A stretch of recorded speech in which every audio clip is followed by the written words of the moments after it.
Сәлеметсіздер ме, құрметті оқушылар? Бүгін бізде қазақ тілі сабағы 7-ші сынып 8-ші бөлім дұрыс тамақтану гендік өзгеріске ұшыраған тағамдар.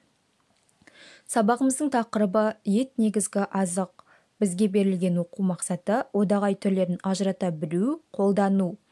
Тыңдалған мәтіннің мазмұнын түсіну, ұсынылған ақпарат бойынша факті мен көзқарасты ажырата білу.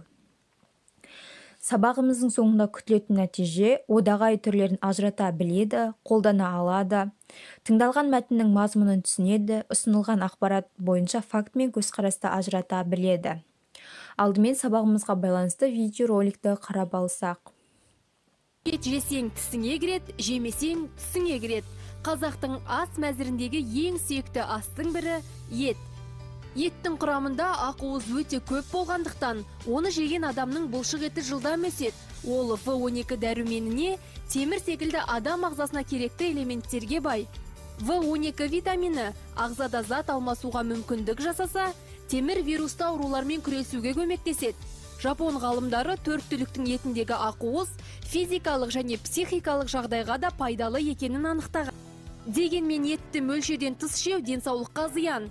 Дүниежүзілік денсаулық сақтау ұйымының мәліметі бойынша, кептірілген шұжық секілді тағамдарды жиі жеу қатерлі ісік ауруына әкеледі. Дұрыс қуырылмаған ет те ағзаға кері әсер етеді. 2013 жылы ақш-та жүргізілген зерттеудің нәтижесінде шала піскен ет, бүйрек және жүрек, қан тамыры жүйесінің бұзылуына себеп болатыны анықталған. Қазіргі таңда дүние жүзінде жыл сайын 30 миллион тонна ет өндіріледі. Оған әлемдегі тұщы судың 23% жұмсалады. Егер әлем халқы ет жеуден бас тартса, онда содан артылған сумен бүкіл Африка құрлығын қамтамасыз етуге болады екен. Дегенмен еттен бас тартудың зиянды жағы да бар. Ет жемейтіндер көбейсе, оған сұраныс та төмендейді. Нәтижесінде төрт түлік пен үй жануарларының саны азайып, фермерлер жұмыссыз қалады. Жердің құнары да төмендейді. Сондықтан мамандар етті мөлшерден асырмай жеуге кеңес береді. Сабағымызды ары қарай жалғастырамыз. Бізге берілген оқылым мәтіні. Мәтінді оқып, ондағы деректерге қатысты өз пікірлеріңді білдіріңдер. Мәтін.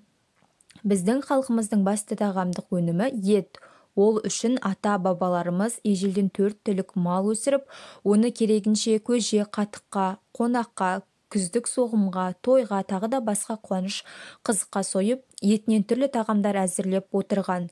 Мал етінің дәмділігі мен құндылығы оның жақсы бағылуына, малдың жеген азығына да байланысты. Мал, құс етінде көптеген минерал бар. Жылқы етінде холестерин жоқ, адам ағзасына шипалық қасиетте мол. Еттің адам ағзасына қажеттілігі жөнінде белгілі биолог Виктор Донник былай деп жазады. Адам өмірінің алғашқы жылдарында ет ағузын алмаса, білім алу, шапшаң жауап қайтару қабілетінен айырылады. Ал қозғалатын өсімдікке айналады.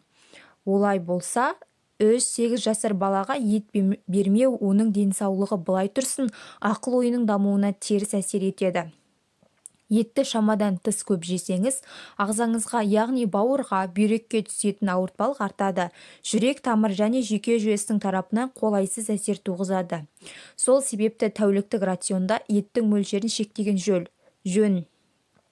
Жеңіл дене бітімімен шұғылданатын ересек адамдарға аралас тамақтанған ретте күніне 150-200 грамм ет немесе ет өнімін жеу жеткілікті.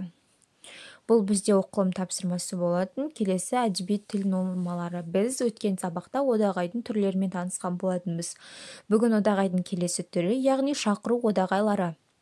Шақыру одағайларына негізінен төрт түлік мал, ит, мысық, құс сияқты үй жануарларын шақыру, үркіту, айдау тағы басқа мақсатта қолданылатын сөздер мен тіркестер жатады. Мысалы, жылқыға құр-құр, құрау-құрау, моқ-моқ, тәк-тәк деген атаулар лайық болса, түйеге көз-көз, сорап-сорап, қош-қош деген сияқты атаулар арқылы шақыруға болады. Сол сияқты қой ешкіге, итке, мысыққа осындай атаулар берілген. Бізде келесі жазылым тапсырмасы.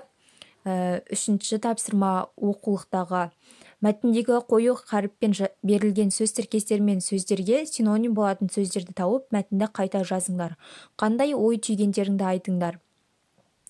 Бізге берілген мәтін сіз бізден бір шыж-быж артық.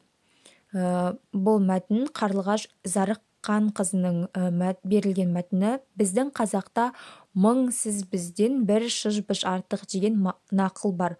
Бұл қазақтың шыж-быж тағамына қатысты айтылған екен. Әдетте жылқы сойылып жатқанда қасапшылар жеңіл тағам дайындайды. Шыж-быж соғымның өкпе бауырын, жүрегі мен бүйрегін отқа қақтап, шалап пісіру арқылы дайындалады. Жалпы бұл тағамды ауыл үйдің арасында араздасып жүрген адамдардың көңілін жарастыру, жіберу үшін де даярлайды деседі. Бұл ретте ғалым Марат Ығылманов атауы айтып тұрғандай шыж-быж көңілдеріне кірбің ұялап, бірі-бірімен араздасып қалған жандарды татуласып жіберу үшін дастарханға қойылатын тағам. Өте жұғымды, жүрекке тимейтін тағамның бұл түрі кейде ауыл елшісі деп те аталып кеткен дейді. Бізде келесі кері байланыс тапсырмасы оқулықтағы 131 беттегі 6-шы тапсырма. Мұнда төмендегі фразеологизмдерді жағымды жағымсыз мәніне қатысты топтастырыңдар. Көңіл-күй мен шақыру одағайларын қатыстырып бірнеше сөйлем жазыңдар. Бұл бізде кері байланыс тапсырмасы болатын. Осымен бүгінгі сабағымыз аяқталды. Назарларыңызға рахмет. Сау болыңыздар.